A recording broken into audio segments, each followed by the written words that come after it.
two his daughter of the Duke that here was at the wrestling? Neither his daughter, if we judge by manners, but yet indeed the lesser is his daughter. The other is daughter to the banished Duke, and here detained by her usurping uncle to keep his daughter company, whose loves are dearer than the natural bond of sisters. But I continue that this Duke has taken displeasure against his gentle niece. Sir, fare you well. Fare you well. Thus must I, from the smoke into the smother, from tyrant Duke unto a tyrant brother. But heavenly Rosalind,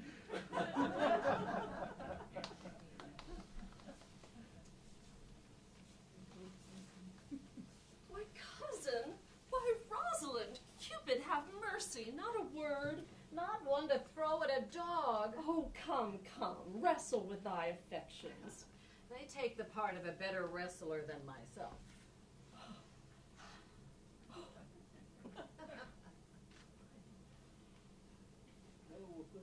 Oh, a good wish upon you. Is it possible, on such a sudden, you should fall into so strong a liking with old Sir Rowland's youngest son? Let me love him for that. And do you love him too? Look, here comes the Duke. With his eyes full of anger. Mistress, dispatch you with your safest haste, and get you from our court. Me, uncle? You, cousin, within these 10 days.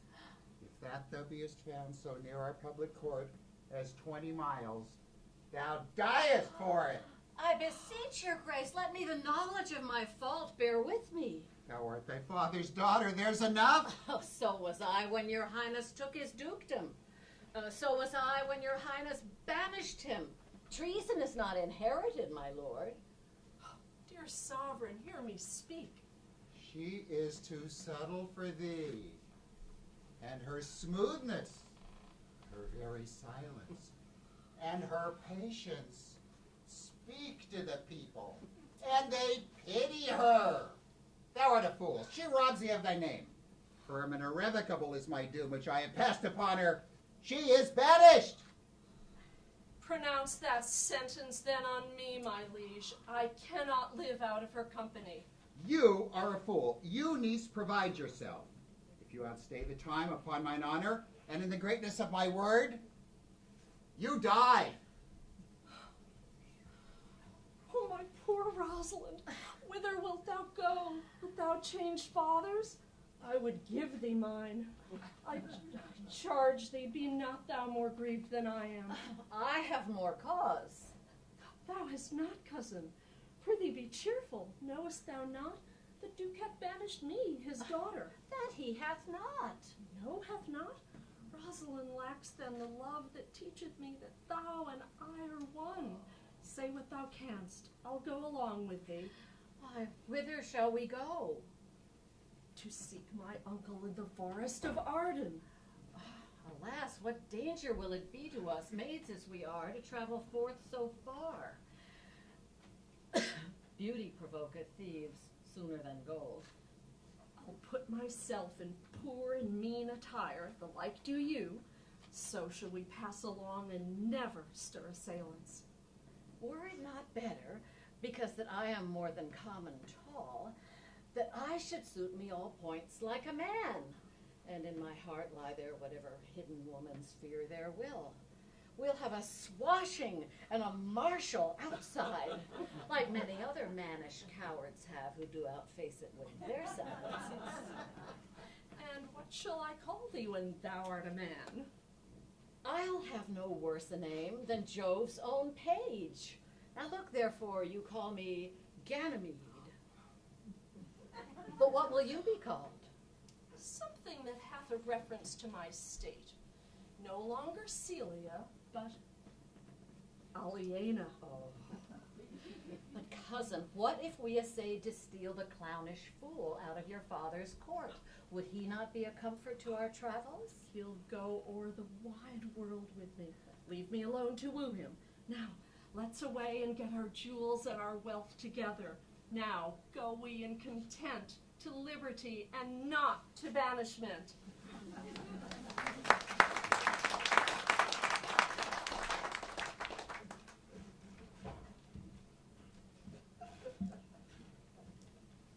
Now, my co-mates and brothers in exile, hath not old custom made this life more sweet than that of painted pomp?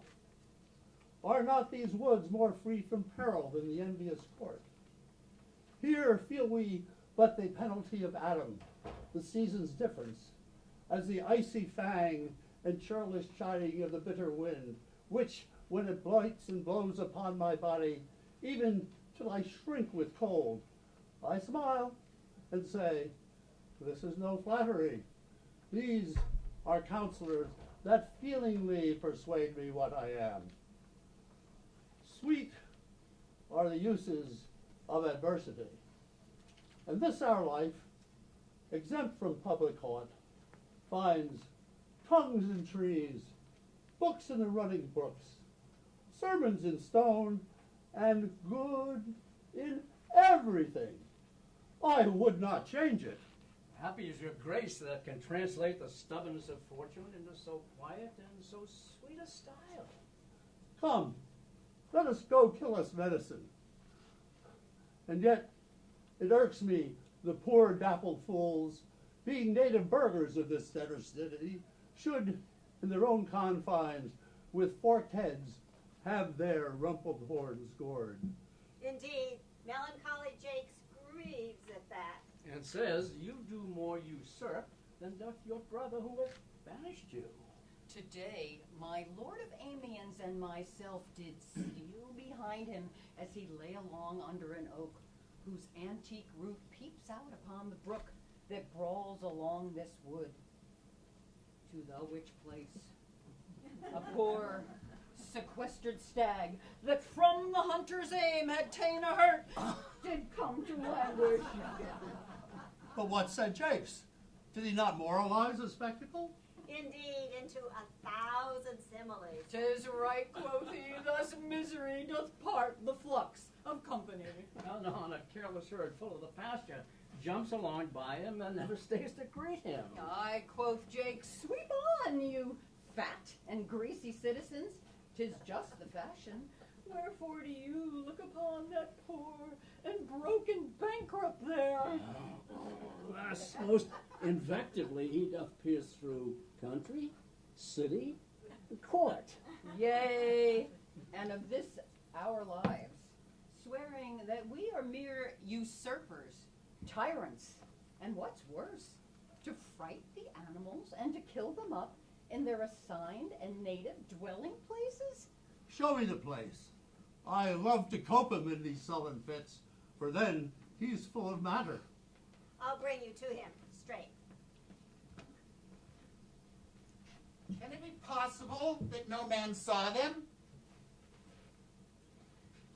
Your daughter and her cousin much commend the parts and graces of the wrestler that did but lately foil the sinewy Charles. That youth is surely in their company. Send to his brother. Fetch that gallant hither. If he be absent, bring his brother to me. I'll make him find him. Do this expediently.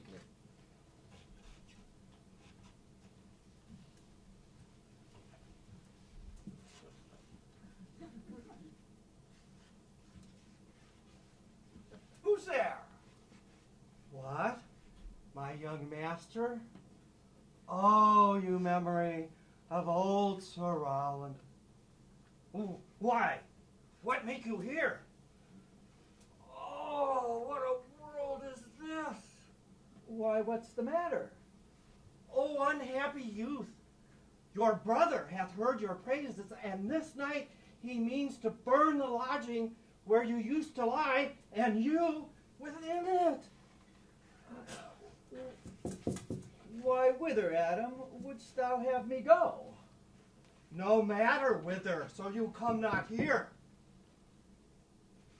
I have 500 crowns. Here's the gold, and all this I give to you. Let me be your servant. Though I look old, yet I am strong and lusty. Oh, good old man, how well in thee appears the constant service of the antique world. But, poor old man, thou prunest a rotten tree that cannot so much as a blossom yield. But, come thy ways, we'll go along together. Go on, master, and I will follow thee to the last gasp with truth and loyalty.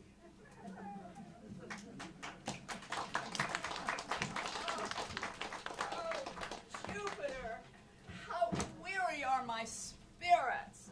I care not for my spirits if my legs were not weary. I pray you bear with me. I cannot go no further. Well, this is the forest of Arden. Aye, now am I an Arden. The more fool I. When I was at home, I was in a better place. But travelers must be content. I be so good, Touchstone. But look, who comes here? A young man in an old and solemn talk. That is the way to make her scorn you still. Oh, but Karin, that thou knewest how much I do love her. I partly guess, for I have loved ere now. No, Karin, thou canst not guess. Being old, thou canst not guess. Though, but, yeah, in thy youth thou wast as true a lover. Yeah, how many actions most ridiculous hast thou been drawn to by thy fantasy? Into 1,000 that I have forgotten. No, Phoebe! Phoebe! Phoebe! Oh, alas, poor shepherd. Searching of thy wound, I have by hard adventure found mine own. And I mine. I remember when I was in love. I broke my sword upon a stone and bid him take that for coming a night to Jane's smile. And I remember the kissing of her batlet and of the cow's dugs that her pretty chopped hands had milked. And I remember the wooing of a peas cod instead of her, from which I took 2 cods and giving her them again, said with weeping tears, "Wear these for my sake." We that are true lovers run into strange capers. But as all is mortal in nature, so is all nature in love, mortal in folly. Thou speakest wiser than thou knowest of. I pray you, one of you, question yond man if he for gold will give us any food. I faint almost to death. Hola, you clown! Peace, fool, he's not thy kinsman. Who calls? You're better, sir. Else are they very wretched. I prithee, sir, if that love or gold can in this wretched place by entertainment, lead us to where we may rest ourselves and feed. I am shepherd to another man, and do not. I am shepherd to another man, and do not shear the fleeces that I graze. Besides, his coat, his flocks, and bounds of feed are now on sale, and in our sheepcote now there is nothing that you will feed on. I prithee, if it stand with honesty, buy thou the cottage, the pasture, and the flock, and you shall have of us to pay for it. Assuredly the thing is to be sold. Yes. Go with me. If you like, upon report, the soil, the profit, and this kind of life, I will your very faithful feeder be, and buy it with your gold, right suddenly. Wonderful.